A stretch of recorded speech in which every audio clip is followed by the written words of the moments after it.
I am Britney Campbell, the manager of public engagement at the Autry.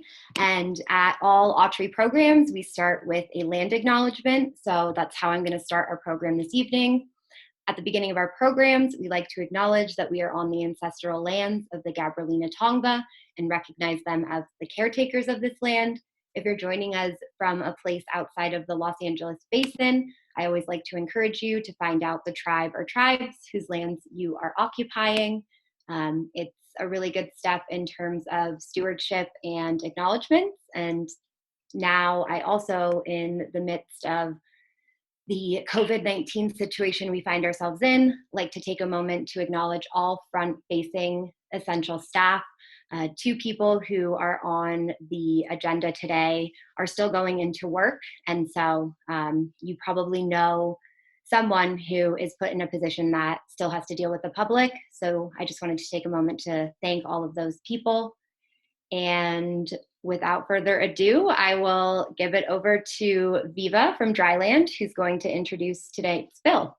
I'm Viva. I'm the founding editor of Dryland. If you guys haven't heard of it, it's a literary journal born in South Central, and we publish mainly Black and POC artists, writers, poets. And so we're doing this collaboration with the Autry. So we are happy to present to you this discussion on food. We're going to be featuring Nikolai Garcia and the homegirl Caro Ska. And with me is Erick Huerta from LA Taco, who will be co-hosting. He's the guy with the, yeah, I like your background. I just noticed it. Cool. So let me read you a little bit about Erick Huerta, and then I will let him introduce the poets. Erick Huerta is an undocumented immigrant with a temporary work permit via Deferred Action for Childhood Arrivals. He is a contributor and digital content producer at LA Taco, the one and only independent news source for LA food, art, music, and culture. His latest project is hosting his podcast, Órale Boyle Heights, an interview podcast in which Huerta interviews friends, foods, acquaintances, artists, and anyone who says yes to being on his show. Me and Nikolai from the journal have been on his show, and it's a lot of fun. So, yeah, without much further ado, here's Erick Huerta. Thank you, Viva. Thank you. I really appreciate that. Thank you for having me, everyone.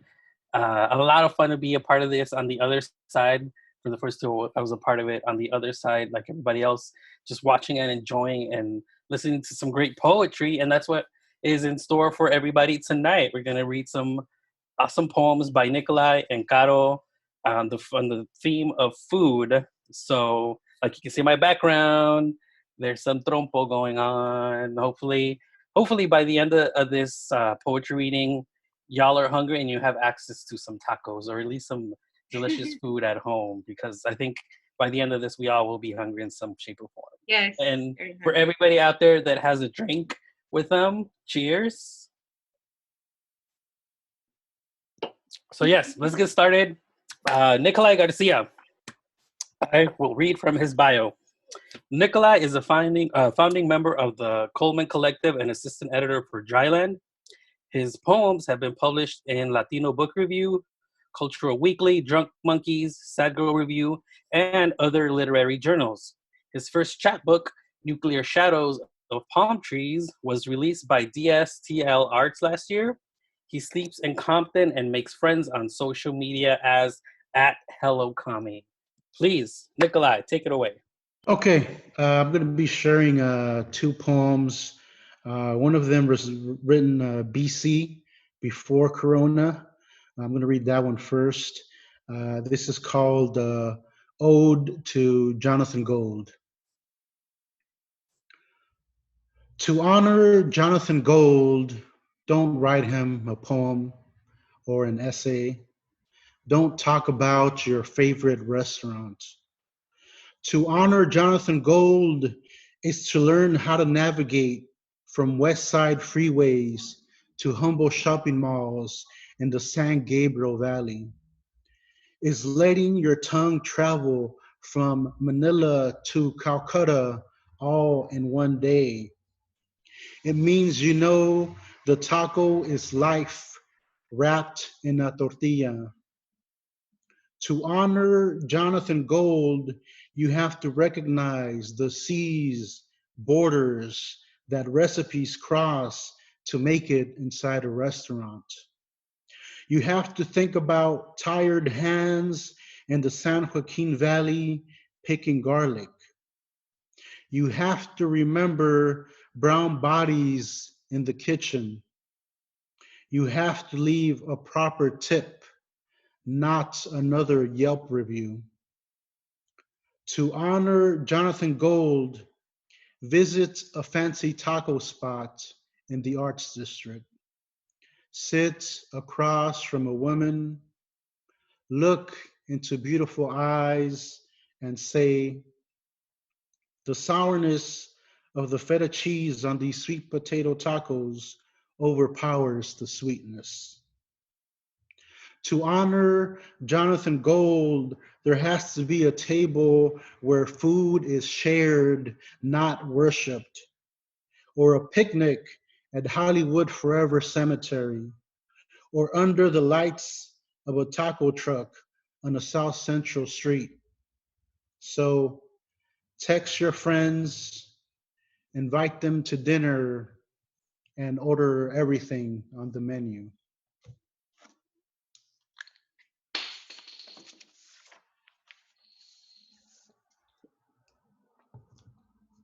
Okay, and then this next piece was written more recently.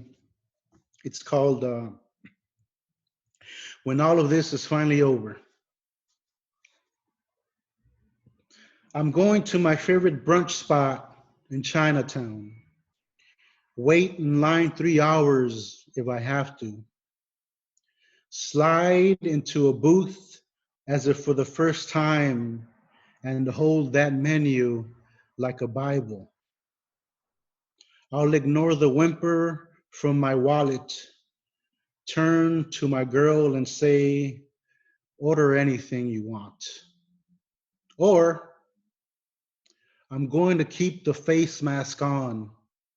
I will plot and whisper behind the unemployment office. I will travel to every field where fruit is rotting. I'll introduce the jobless to the farm workers, and together we will write a manifesto.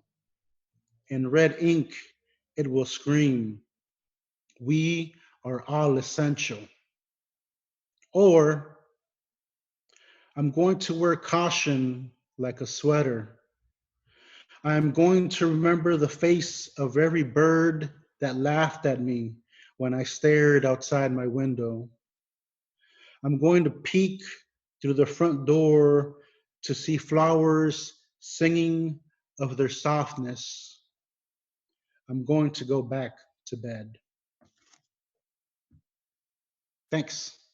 Oh, that I think that line hit home where you said the bird is staring at us while we're looking from the inside out. I feel a lot of that going on today. But thank you for sharing those. Those were beautiful poems. So we're gonna keep it moving.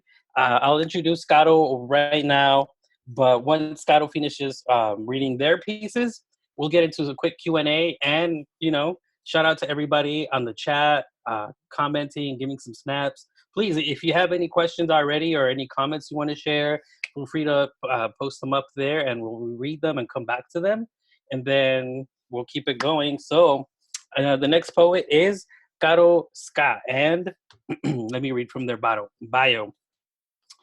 Caro is a South Asian and Eastern European non-binary femme poet living on occupied Tongva land, aka Los Angeles, with her Black Cat muse.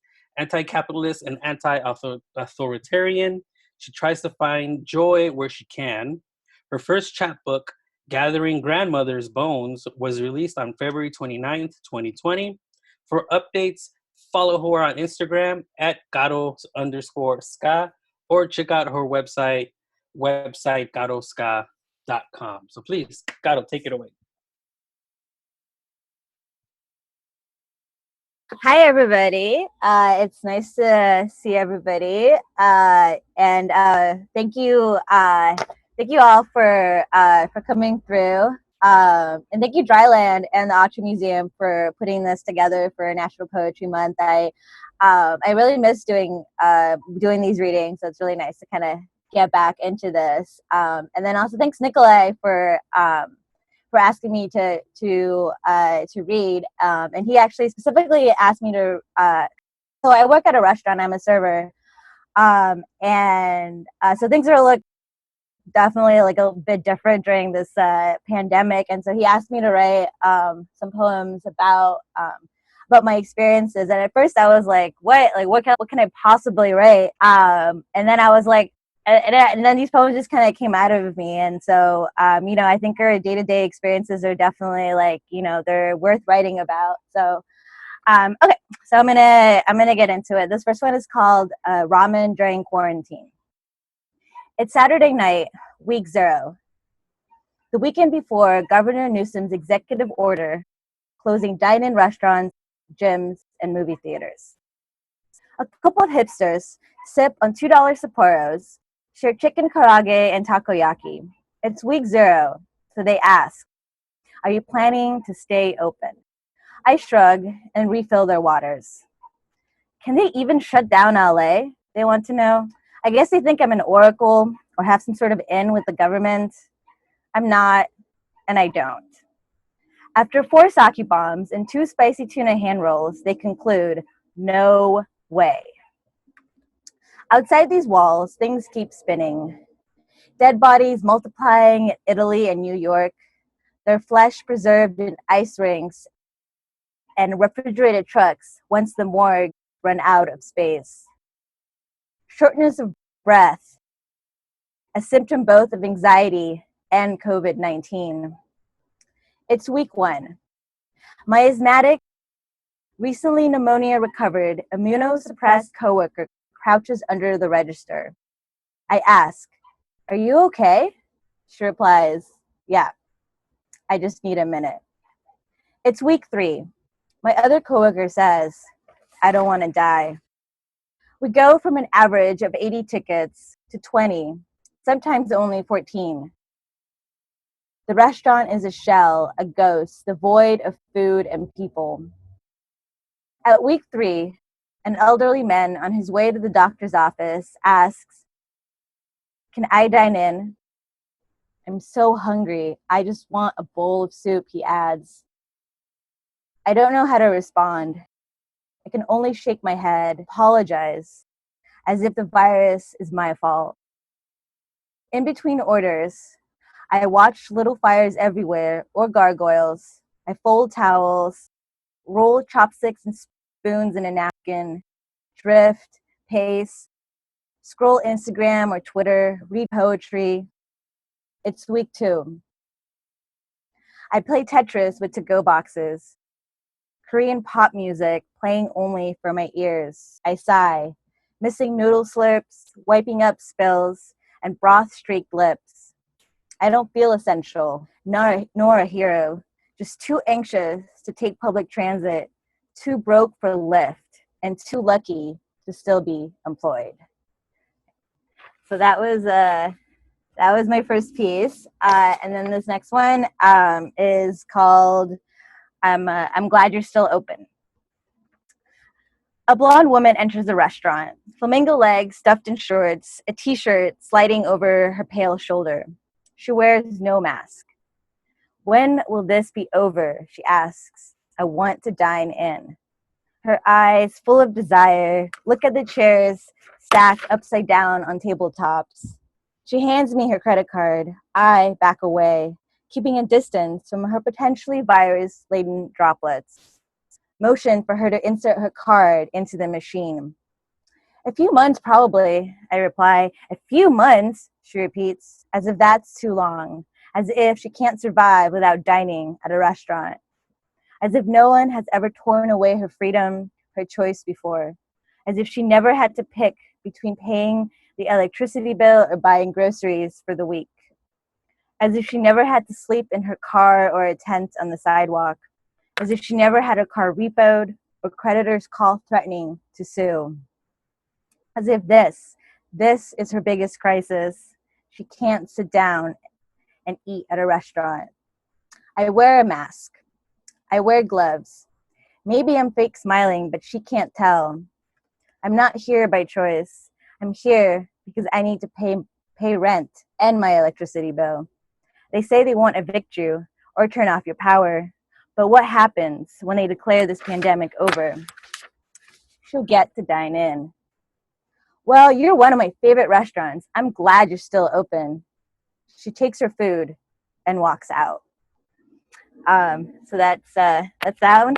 I just want to remind people to be kind to like the essential workers and restaurant workers, Uber drivers, like anybody out there that you come into contact with because you're going about your daily lives, and because a lot of people there aren't there by choice, and so it's it's a hard time for everybody with all of this all of this going on. So just be kind and considerate for other people. And so I have one more that's also a BC poem before Corona. Thank you, Nikolai. That was a great little acronym there. And it's called I don't have any dietary restrictions. Like my sexuality, my diet knows no boundaries, changing daily, weekly, monthly, yearly. Some days I gnaw on chicken breast. Other days my tongue wraps itself around asparagus or celery. Today I order un taco de papa. Tomorrow I'll have your lengua, flesh melting in my mouth. Why settle for sliced Wonder Bread when I could have focaccia or brioche or a still warm bolillo from the panaderia down the street? I like you steaming in my fingers. I want to enfold you, savor your softness, your buttered dough. Desires like apple varieties from Gala to Red Delicious or Pink Lady. Some days I'm vegetarian. Other days, especially when the moon is full, I devour carne asada burritos, licking fatty oil from my fingers. I climb trees naked, tracing my tongue on ripe oranges, wondering if I'll ever taste the right one. And yeah, that's it for my my pieces. And if I have my Instagram handle as my my name, so if anyone wants to follow me, feel free. Type it in the chat so folks can just copy and paste. Okay. Yeah. So thank you so much, Caro. Oh my God, that was really an intimate firsthand perspective of somebody still working out there, still serving folks. Like you said, so many folks are still out there. We need to treat everybody with respect. And can I ask you what was going through your mind when between Nikolai asking you to participate and to write about your experience, and you kind of like going through your process and putting it down on paper? What went through my head? I was like, oh, this is like, I'm not really doing anything at work because there's so few customers, and so that was kind of my first reaction. And then 2 days after we had this conversation, like I don't know, I was sitting down and like all just kind of like everything just kind of started. I just wrote these two poems kind of like out of nowhere, sort of, and and I think that. Yeah, I just kind of realized I was sort of like making myself feel like I don't have a story when it's like we all have a story. So it was kind of like I don't actually write that much about work, and I think because I kind of think it's like, oh, it's like this, no one's gonna care about someone working at a restaurant, but it's like I shouldn't. That's sort of like this mentality this narrative that I want to reframe for myself. Yeah, no, it's very powerful, and it's refreshing because I think for a lot of us, we read the news, some of us more than others, and you hear about what's going on and what's happening. So to hear it firsthand from somebody, out there who's, you're just like everybody else, like us, you're working, you need to pay bills, you need to keep things going, and there's a need for some sort of normalcy to keep going despite everything that's going on around us. So I really appreciate you sharing that and being as intimate as you were. Thank you. And then with Nikolai, I want to say and ask, in your poem for Johnathan Gold, was that Guerilla Tacos you were talking about? Yeah, I mean, I don't know any other place that makes sweet potato tacos. Yeah, so yeah, that was it, definitely. And I mean, and I mean, it's actually also just important to mention that place because that was one of his favorite places as well. You know, Yeah. he really kind of helped put him on the map. So Yeah. So if you've never been to Guerilla Tacos, you can find them on Instagram. They started out as a taco truck, worked their way up. Wes Avila, an amazing chef, eventually worked his way to a brick and mortar that were there in the Arts District. And like Nikolai said, one of the best sweet potato tacos out there. There probably are. We just haven't tried them, but definitely one worth a try. And even though their prices can be divisive depending on how you're used to eating tacos, because I think for a lot of us, we've been in that position where it's late at night, we're coming home, or we're trying to get our way home from somewhere, concert, club, what have you, and we find a taco stand in the corner or a truck, and we get something quick and easy and cheap. And at Guerilla Tacos, the tacos are not cheap, Yeah. quick, or easy. There are I think like on averaging like $5 a taco. So definitely getting more worth your buck, and you kind of have to come in with a different mindset because yeah, it's definitely not a street corner post. So also, with that being said, with your Johnathan Gold piece, a little bit about Johnathan Gold. He died in 2018 on July 21st. He passed away of cancer. He was also one of the first food critics to win a Pulitzer for the food only, critics. The only right now. I didn't get that deep into the research, but yeah, he was the first one and apparently the only one to win for criticism. He was a longtime writer of the LA Weekly when they were still really good, and for the LA Times, along with other media channels like KCRW popping up here and there. And he premiered his own documentary back in 2015, City of Gold, which I highly recommend watching if you haven't seen it. It might take a little while to dig it up because it's not on Netflix or any of like the major platforms, but it's out there, so definitely worth a watch. And if you can't find it, I do recommend the taco episode of Ugly Delicious on Netflix with Chef David Chang, where Johnathan Gold, Gustavo Arellano, David, and Peter Meehan are just driving around LA, going around to different taco spots, and they're just talking about the culture. Like Nikolai mentioned, the taco life. It's a lifestyle. It's out there. So they're going around, they're eating, and it's one of those things where, again, if you watch that, there's a good chance you're gonna end up hungry, and you're just gonna end up wanting to go out there and get some tacos right away because Yeah. it's so much going on. Did you want to add anything, Viva? And well, I mean, and that what's great about that episode, oh no, I mean the documentary is it shows a lot of spots in South Central that we all have maybe gone to, and it's like really cool to see that because it's like, yeah, I've eaten at that pupuseria, and like it does deserve attention. So I just think that's really cool that the documentary even highlights areas that like only us in the neighborhood will like know about, and I think that's really dope. So yeah, Yeah. definitely That's recommend it. that's that's definitely, like Nikolai mentioned in his piece, that's something that he was known for. That here he is trying everything and not limiting himself and being as open Hmm. as possible. And really, I mean, it's in a way seeing all the different culinary experiences that come to LA. And honestly, like Nikolai, you put it the best way possible. So yeah, it's a great tribute poem to him. thank you. Damn. Yes, it is actually. Yeah. There it is right there. 5 rules for dining in Los Angeles. Nice. So we are 30 minutes into this. Do any folks on here have any questions for the poets? Let's see here. Yeah, Connie Seafood was also a Johnathan Gold restaurant. Yeah, there's a lot of Johnathan Gold restaurants where people proudly held up those LA Times articles and LA Weekly articles and framed them and hung them up in different places.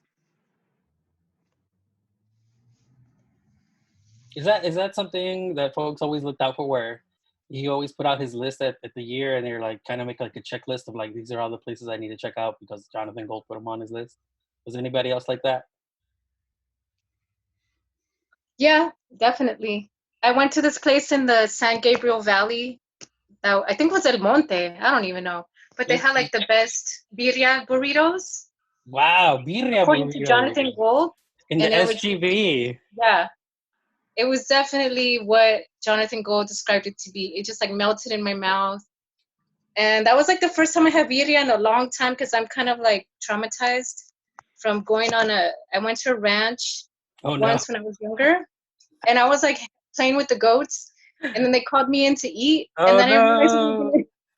I didn't realize we were gonna eat birria, and then I like took one spoon, and I was like, it tasted too real, like it tasted too alive. Oh man. So I haven't touched it since then. But then I went to this burrito spot that Johnathan Gold talked about, and it was just like, dang. Yeah, I was gonna ask, was it beef birria or goat birria? Because they are, it's funny you mentioned that, because I have a lot of friends who have very similar stories where you grow up, where you grow up in, or you go back home or you're visiting, and you end up befriending the animal that's gonna be eaten for dinner. Yeah, it sucks. It was definitely goat. Yeah, it was goat. And I don't really touch it too much, but that was one of the few times I have, and it didn't let me down. It was really good. So Nice. All right, so we have a question from Chris over here on the chat, and I'll read it out for y'all. And this is for the folks out here in the admin section of the poets. Maybe this has been asked before, but what is it like writing poetry about an experience, COVID-19, while living through it? Does that help the creative process or hinder it, or both? For me, I guess like writing about my experiences, I don't know, sometimes I feel like I need time to process an experience. Like a lot of like my chapbook, a lot of the stuff that I write about and there's stuff that happened to me when I was a child, when I was a lot younger. And so writing about something that was like is happening right now is a it's kind of like a struggle, because it's like it's still happening, so like I haven't had time to really like completely process it. And I feel like if Nikolai hadn't actually like, asked me to do this reading and had asked me to write this, I probably wouldn't have actually written any of these poems. But I found that actually writing them really kind of I don't know, it kind of helped me. So it's something that I actually want to maybe do more of now, is to write about the stuff that is happening right now. But yeah, I mean, I don't know if that fully answers the question. But yeah, I mean, I think it does. I think it's a little bit of both of it. It does kind of hinder the process in the terms of that. It's because it's happening, and I feel like sometimes you do need that space away before you can actually sit down and write something. But at the same time, because it is happening, all those memories are like really like fresh, and like probably a few months from now, I wouldn't have remembered all of the details that I wrote into these poems. So. I don't know, it's probably like a give and take, it's a balance. Yeah, no, and as somebody else mentioned in the chat, I think I kind of lost track of their name, but their comment is still fresh in my mind. Here we go. Alex Petunia, it's so important the way you are documenting these times and these experience of service workers, because yeah, I mean, a lot of this is very situational. It's now. And I think because we're just all of us stuck in the moment of now and tomorrow and what's going on, it's going to be a trip once, hopefully soon, things get better and we transition back to some kind of normalcy and things go back to the way they were in some shape or form for the better. That, I mean, yeah, from kids in school writing reports about what happened during this time to, ourselves looking on our Facebook timeline thing where it reminds you what you did 5 years ago. Be like, oh yeah, like 5 years ago today, I was at home for like 3 months because of the coronavirus. So it's gonna be a trip, like seeing all of this move forward down the line. I mean, me, I don't think, living through it hinders writing. You just have to want to do it, because, I mean, I definitely did not see myself writing any kind of poems regarding to the pandemic. I was actually very against it because, I'm on Twitter and I follow almost nothing but poets, and I see what they're talking about, and everybody was talking about how they're going to be writing all these poems about, what life is like during quarantine or whatever. And since I do a lot of reading of submissions for Dryland, the whole time I'm just like, oh, great. Next year, every goddamn submission is going to be about poems about the quarantine. I'm not looking forward to that. But then, we got this. Real. Then we got this opportunity, and all of a sudden it's like, poem about the quarantine. Okay, yeah, I can do that. Um, but this poem that I wrote, it was not my first original idea. You know, so I just had to kind of think about it. I had an idea and I thought about it for a good week, and then I just kind of switched. I switched to what I was going to write about, and so you just have to want to do it. You know, you just have to want to do it, and then just work on it. Nice. All right. So this is really funny, and I don't know why I've never put two and two together. But Rob Gallagher is asking: is LA the only place you can go do goat yoga, and then go eat birria tacos? And to I don't even that, I know probably what goat say, yoga is.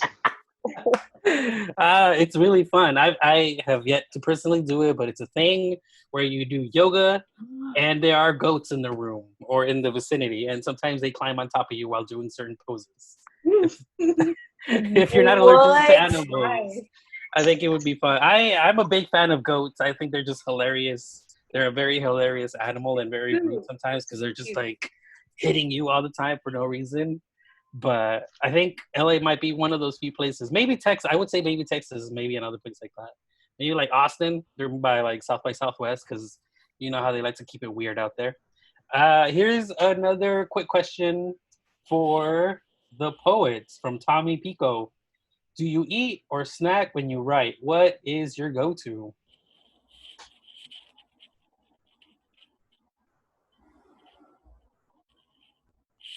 No? No snacks? I don't have any go-to snacks. I mean, Drinks? sometimes I'll eat. The only thing I really need sometimes is coffee. That's it. You know, I mean, I eat. Obviously, I eat, but I don't have any like magic or inspiring food that I go to. You know, just coffee sometimes is what I really need. All right. Oh, Got Yeah, it? I second that coffee or tea. Like sometimes I need some caffeine, but I mean, I know sometimes I feel like maybe not the actual writing part. I don't eat while I actually write, but sometimes like in the thinking process, like I need to like if I need to take like a I've been writing something and I was like I need to take a break before I go back and like edit it. I'll go in the kitchen and like be like snacking on something. I don't know what my go-to snack though is. I don't know. I like sweet things, so maybe like I don't know some sort of like cookie or something. I don't know. No, that's nice. Yeah. You have your habits and you're just in your moment. yeah. Mm. Before I forget, can I ask Nikolai something? It's not about poetry though. It's about your shirt. Can we see your shirt? Because this dude has like a shirt planned for every single day of the week. Oh, there it is. Oh, Ramen is life. Yeah. Yes, that's one very unique thing I was about curious Nikolai. about. If you ever happen to see him perform in person or meet him in person, you will quickly notice that Nikolai is probably one of the few only people in LA wearing Nike Cortez and a Hello Kitty shirt. Yeah, So we have shirt curator. another great question from Erica Ayon. When we talk about food in LA, how do street vendors fit in, and does it come up in the poet's writings? What say y'all? I mean, I think you can't talk about LA without talking about street food. Whether it's a taco cart or the infamous hot dogs wrapped in bacon, which are a Yeah. very LA thing. Um, I'm not sure how much food trucks come into my poetry. I mean, besides the ode to Johnathan Gold, I don't know how much food comes in up into my poetry, especially uh, street vendors. But I should probably do an ode to street vendors next. That's a definitely Yeah, good because idea. I would say you interact with them fairly on a regular basis. Whether, like you said, you're getting I think one of my favorite things to do is to go to the May Day protest every May 1st, the International Workers' Day protest in downtown or MacArthur Park, wherever it's being held. And wherever those protests are, there's always street vendors, and Mhm. lo and behold, there's always people selling hot dogs, dragon bacon. So that's one of my personal traditions with street vendors is whenever I'm at a potrest, go find a street vendor and get a hot dog wrapped in bacon and fight the power. Yeah, and I mean, like I was saying earlier, I had a different idea for the poem I was going to write, which I had told Caro I was working on something that was going to be called "How to Order a Taco During the Pandemic," and the main reason why I didn't write it is because I didn't do enough research, you know, and it was hard to do that research because, I mean, I really wasn't going out much except just to go to work and then home. And I would see maybe one or two taco trucks, but I haven't really ventured out into the streets to see if there were like any street vendors out there. So yeah, I don't, and I mean, it must be really tough for those folks right now. Yeah. Caro, what about you? Yeah, I mean, I agree. I think it must be really hard right now for street vendors. And I think, as Nikolai mentioned, street vendors are so much a part of like Los Angeles that it's like they definitely pop up in my poems just because it's like it is part of like the Los Angeles culture. And, it's like, but same thing as people have mentioned, like, a lot of like the taco truck that I used to go down, the street from it, it's like I haven't seen them, and it and that makes me kind of sad. And I definitely I miss I miss the street food, and like and then my go-to actually is usually like the fruit vendors. Like that's my like I like you get so much fruit and like it's delicious and healthy. And there's another street vendor who would sell a juice down the street from here, and like she's not around anymore either. And like she'd make this really bomb like pineapple spinach juice, and it was really really good. And I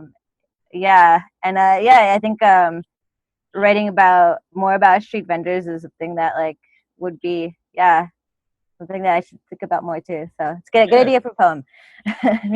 So since you brought up somebody that was making juice that's local to you, I think one of my favorite juices to get is just straight up OJ with an egg whipped inside, like super protein. I don't know if anybody ever has had that. I grew up having it as a kid, so that's like my jam. But when I tell people that I put an egg in my like freshly squeezed OJ and like whisk it in there, they're like, why would you do that, right? I've had a whiskey sour with the egg yolk stuff, but not, or the egg whites, but Yeah, I mean, you're not OJ. exactly like babying that. You just like pound it, right? You just chug it. Yeah. Okay, wait, Eric, I have to jump in. A raw egg. A raw egg. Nope. Hard pass. And then over here in the chat section, we had a whole conversation going on where folks missing eating street corn, the kind with mayonnaise and cheese. And this is definitely very new to me too, where I started seeing those same vendors adding a new ingredient to the street corn mix, which is crunched up hot Cheetos. So now you can get it with all the fixings plus hot Cheetos. I think that's a bit too much for me though, even though I do love hot Cheetos. They even started serving it like that at Dodger Stadium a couple years ago. Really? Yeah. That's as a person with a mustache, I can't do street corn. It's too messy. It just gets all over the place. But quick time check, we're at 45 minutes in, and I know we still got another prompt for y'all. So I think maybe this is a good time to share it. Yeah, let's do it. Awesome. Okay, so I really want people to set a scene. Let's imagine our first meal outside our homes after the pandemic. It could be a restaurant. It could be, a street vendor, your go-to place. And, who's there? Are you bringing your friends? Are the regulars there? The restaurant employees, what do people look like? Describe sights, sounds, and most importantly, smells. Okay, so have fun with that. I'm really interested in what people have to say, and please submit those to Dryland for an opportunity to be published in the next issue. And I think we're going to post up the guidelines. Don't worry if you didn't catch all that. We're going to be posting that up on our website and social media and stuff. Excellent. Yeah, so you can go to our website, drylandla.org, to get the prompts. You just go to the event page, and then it'll show you the prompt.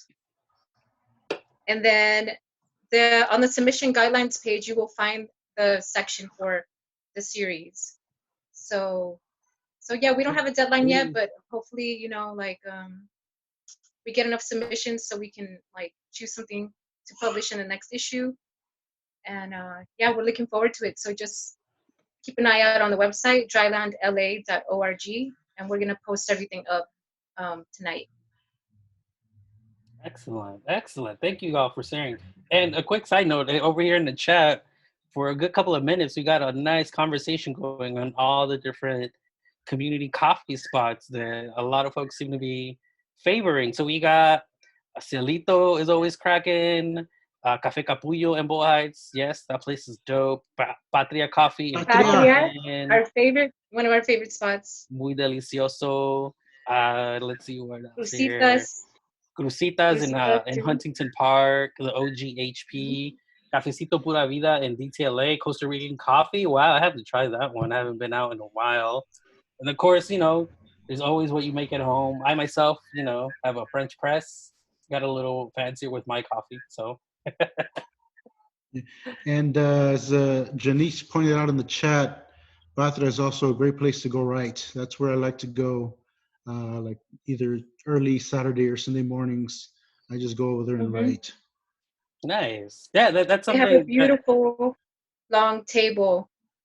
It's great to have meetings, to have workshops, to get together with friends and write. It's such a dope spot. Yeah, that's what got the conversation going. Somebody was asking y'all where are some favorite spots I like to go to for coffee to read and write. And honestly, it's an interesting question for me now, because for so many years, especially in college, that was the routine. You just needed Wi-Fi and coffee, and you need to get work done. And now over the years, I've steadily just phased that out, and now I just go to one of my favorite places, Café Dulce in Little Tokyo. I mostly go there like on a winter night, get a latte or something, and then just people watch. Just watching tourists in Little Tokyo walking by, and people watching, eating a bacon donut. That's my jam right there. And then also bringing friends over and just all of a sudden having live conversations over coffee as well. So very random times. It's funny. I've never been able to really write that well in a coffee shop. Like sometimes I can get stuff done, but I'm always like so distracted by everybody that I'm just like sitting there looking at everyone, or I just like get distracted with like on my laptop with like just looking at like surfing on the internet. So yeah, I don't know. Like I just have to be like at home to focus for some reason. Yeah, and then other folks are mentioning Monarca. There's one here in Boyle Heights that I go to. Tierra Mia in Lincoln Heights. That's one of their newest ones. Tierra Mia has really been expanding as well. Right next to La Monarca, coming, really vying for that territory of like Latino, Latinx coffee shops, getting horchata and chocolate, everything. So yeah. So we got 10 minutes left. If folks have any more questions, anything you want to know about the poets, Eric, I was gonna jump in. So from the chat, so obviously if you feel inspired, use this time to write and then submit to Dryland, because how cool is that they're taking submissions specifically from this public engagement. But earlier Alexis had wrote, what are people's favorite comfort foods? Hey. I'm not kidding. I can get it started. So since lockdown happened a month ago, I dug up the LAUSD recipe for coffee cake. And so far, since the lockdown began a month ago, I have made it 3 different times, and the third time was a charm. Because the first 2 times it was kind of like, but by the third time I got it locked in, partly because I wanted to become that guy that when you invite them to a party or like to come over, I'll be remembered as like, oh, that one guy who brought the coffee cake, So that's going to be my thing now. So invite me to your party and I'll be the guy who brings the coffee cake. Oh my God, that LAUZ coffee cake. That I remember that was Yeah. bomb. That you're like the second person that I know that's actually done that during the quarantine. Is like made that coffee cake. They, Um, yeah. I should look LAUSD, into it. reshared it. We shared it on their Facebook page and on their Oh, Instagram account. oh, recently, because I know I saw this like a few years ago. They had put it out, but I guess they must have started resharing it now that everyone's been at home and stuff. Yep, yep. Um, It's a little trend that's been happening where LAUSD and now like a bunch of corporate restaurants are sharing their recipes. It's like, oh, like you'll see a headline on an article is like Red Lobster shares their recipe for their like, lobster cakes or whatever. Oh wow, I haven't seen that. I should look into it. I think my comfort food though is gonna be I think it's gonna be sushi. I think that's maybe it's kind of like a weird comfort food, but like that's like the one thing that I've been kind of missing during this pandemic is going out and eating some like some really good sushi rolls. Hey, and then if folks are in the on this, Janice is asking on the chat if anybody would hook it up with a good salsa roja recipe. I'm also looking to expand my salsa skills. Right now, I toned down like this really good green salsa recipe that I learned from my friend that I use for everything from like chips and dip to chilaquiles to making enchiladas to basically Oh, anything. chilaquiles. Yeah, that would require green salsa. So if you got a red salsa, I don't know if you want to do it spicy or not. Please share. And then Nikolai, any comfort foods for you? Uh, to me, I guess all food is comforting. I don't know. I eat a lot, so maybe none of it is. I don't know. Um, I would like some pizza right now, though. That would be cool. Some pizza, Pikca. And for you, Viva? Um, I would say like chiles rellenos. There's something about chiles rellenos, like the whole process of putting it together, then eating it. It just like it makes me feel, I don't know, happy. So I don't get to make it that much, but it's definitely like something that I used to eat out a lot. Nice. BC. I would always try to find like the best, chilaquiles and the best chiles rellenos, and I really miss being able to explore and miss that part. Yes, I'm right there with you in where I will go to a restaurant and if it's my first time there, for me, chilaquiles is my baseline plate. Or if you can make good chilaquiles, that means you are a good restaurant for me. I And I will agree. keep I coming agree. and sending folks over to you. Yep. I just wanted to jump in with a Zoom technicality. Ronnie has his hand raised, so let's address the hand raise. Thank you.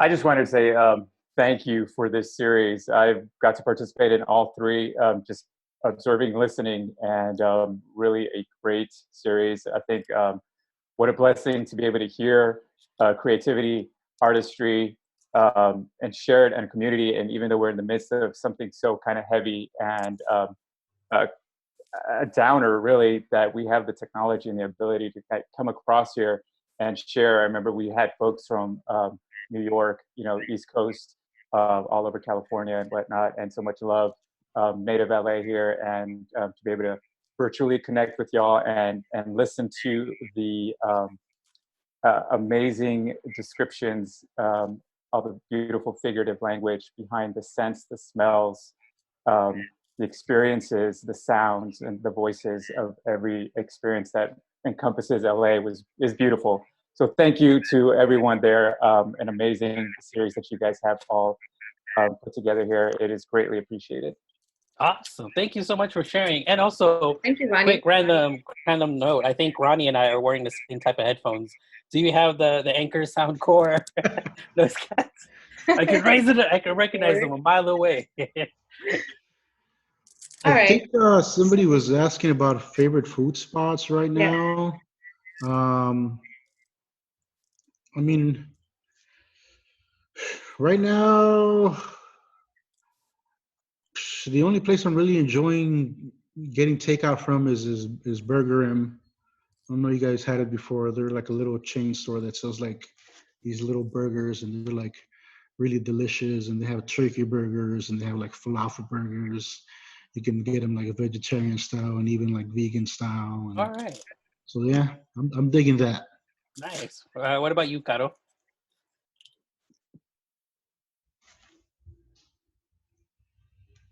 My favorite food spot right now. I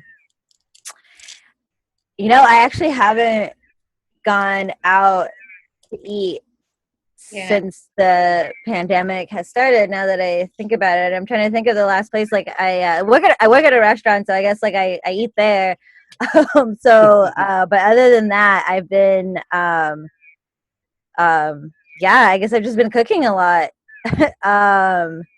But yeah, and I ordered from Domino's, but that's not. I was just being lazy that day. So We're allowed to be lazy sometimes, yes. Viva, you got any recommendations for folks? No, the same as Garo. Like I've been cooking at home and saving money that way. So, got to stretch the stimulus check. So keeping it simple at home. Just Yeah. jump in. Someone asked in the chat, how has it been cooking for yourself at home? And what are we cooking? Hey.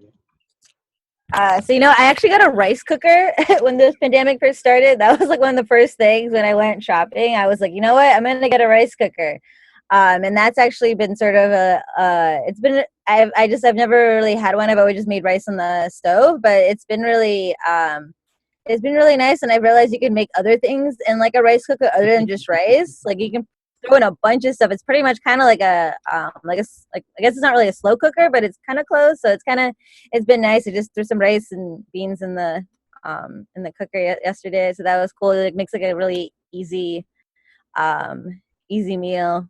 But yeah, I mean, mostly for the most part, I haven't tried anything fancy recipes or anything like that. I've been just trying to like keep it really like simple and healthy and like not stressful. Back to basics, yeah. Yeah, for myself, I've been watching this YouTube cooking channel called De Mi Rancho a Tu Casa, which translates from my ranch to your home, which is, a grandma has her own YouTube cooking channel, and she's making all these Mexican different foods, and, she walks you through the process. And yeah, I just been going through her YouTube channel, like trying to write down recipes for different things I could make. Because a lot of the recipes are a lot of the things my mom made when I was growing up. So now I'm like picking up the pace and trying to learn for myself. Nikolai? Couple noodles. Yeah, I don't know how to cook, so I eat. There's a cafeteria at work, so I eat whatever they have there. Viva. What do I like cooking the best right now? That's the question. Yeah. I guess fish, salmon. On my cast iron, just like letting it get nice and crispy on the top. Just a simple little recipe, but yeah, like I've been using like a hot plate lately, so just doing everything on a cast iron right now. Super easy.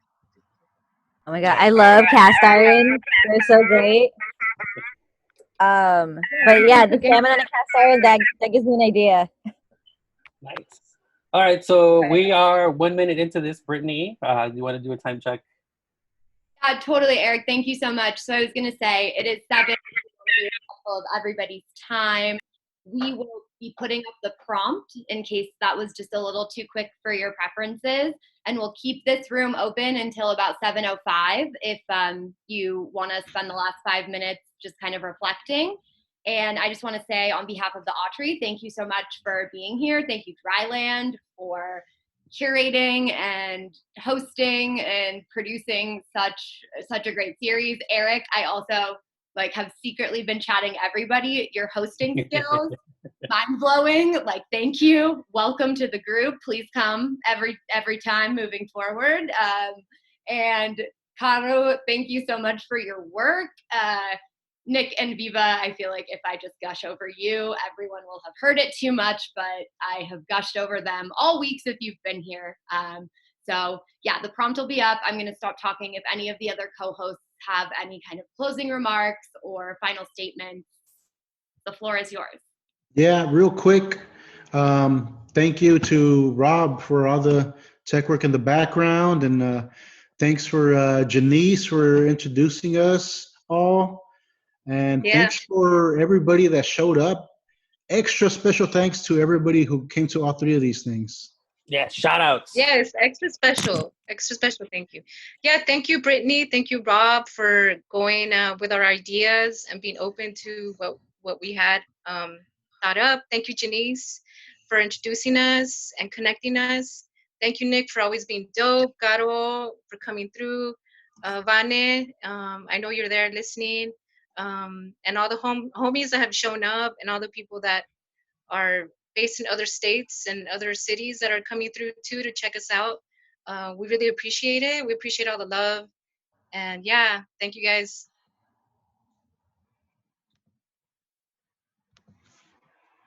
Cool. Awesome. Thank you again, everybody, for coming. Shameless plug. If you aren't already, follow LA Taco. Get caught up on local news, support local independent journalism. Once things go back to normal, LA Taco is one of my go-to sites, even though I contribute to it, one of my go-to sites for where the next big food trends is happening, what are the spots to check out. And it's an amazing space. It's all grassroots. It's all folks doing it for the love and the passion of writing and writing about their city. And yeah, and submissions are always welcome. Just hit up the email info@lataco.com. Even though things might be a little tight right now because of everything that's going on, and there's a more of a focus on what's happening with the pandemic and getting folks informed and telling those stories. Once things kind of go back to semi-normal, those submission slots will be open. Folks are more than welcome to contribute.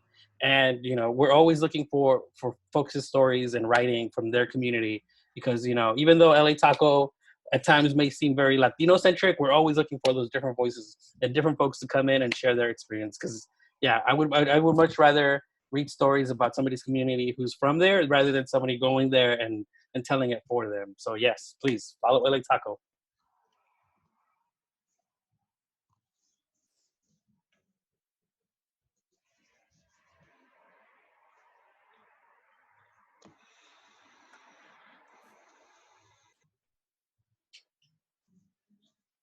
That's okay. So,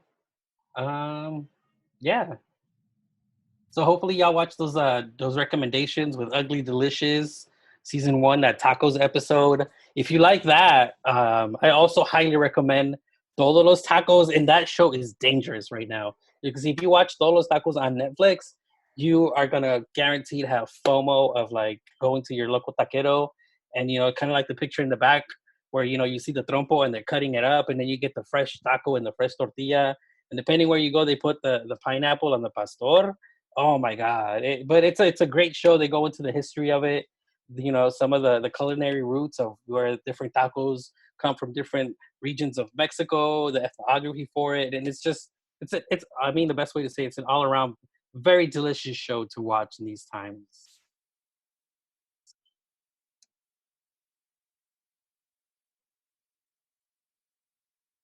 Cool. So 5 minutes are almost up. Thanks again, everybody, for coming. And wishing you all the best and stay safe out there. Wash your hands. Wear your mask. Where's my mask? I left it in the kitchen.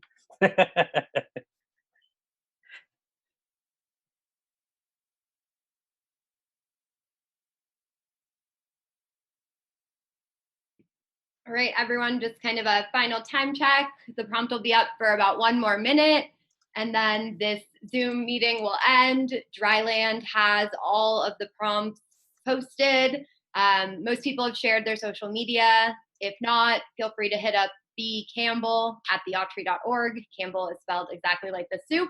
This is the only time I've dropped that reference because it's and yeah, thank you so much for being a part of this community. Thank you to all of our series contributors, poets, discussion hosts, and mostly to the participants. I feel like y'all did a better job thanking people than me, so I look bad, but I always appreciate co-hosts that do my job better than I do. So thanks, everybody.